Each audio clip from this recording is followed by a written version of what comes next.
Welcome back. In this video, we're continuing our deep dive into state management migration. We are moving a real-world Flutter application from Riverpod over to the Signals package. This is part 2 of our series where we get into the code and see exactly how the implementation differs. Let's ground this in a real example. We're working with a Taekwondo points tracker app. For this video, we are going to focus on migrating 3 core pieces of architecture. First, managing app-wide services, specifically our router. Second, handling asynchronous data, like fetching user profiles. And third, creating derived state, logic that depends on another state, like determining which student is currently active. Let's start with the simplest change, the router. In many state management solutions, setting up a global service requires boilerplate or code generation. With Signals, it's incredibly straightforward. Here, our app router is just a global variable defined as a signal. That's it. There are no annotations to write, no build runner command to wait for. You simply wrap your value in a signal, and you can access it anywhere using the .value property.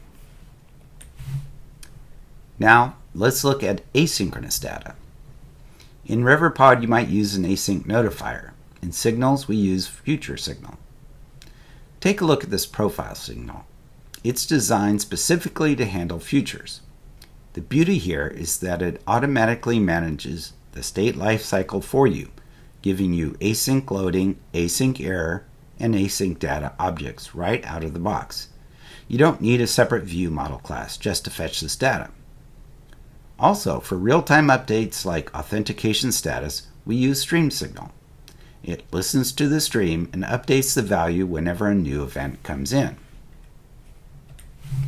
One of the most powerful features in the Signals package is computed. This is how we create derived state. In this example, we need to find the active student ID. This depends on 2 other signals, the current student index and the list of students signal. Notice that we don't have to manually subscribe to those dependencies. The computed function automatically tracks them.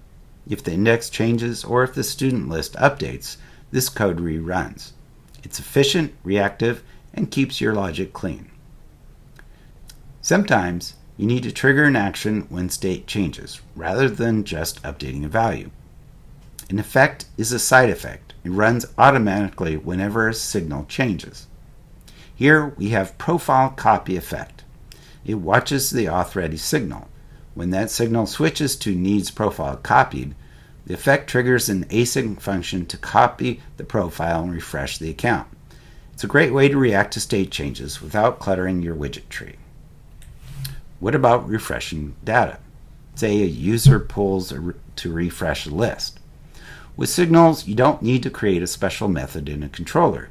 You can simply call the .refresh method on the signal itself. This forces the signal to reevaluate or refetch its data, keeping your UI in sync with your backend. Finally, let's bring this all into the UI.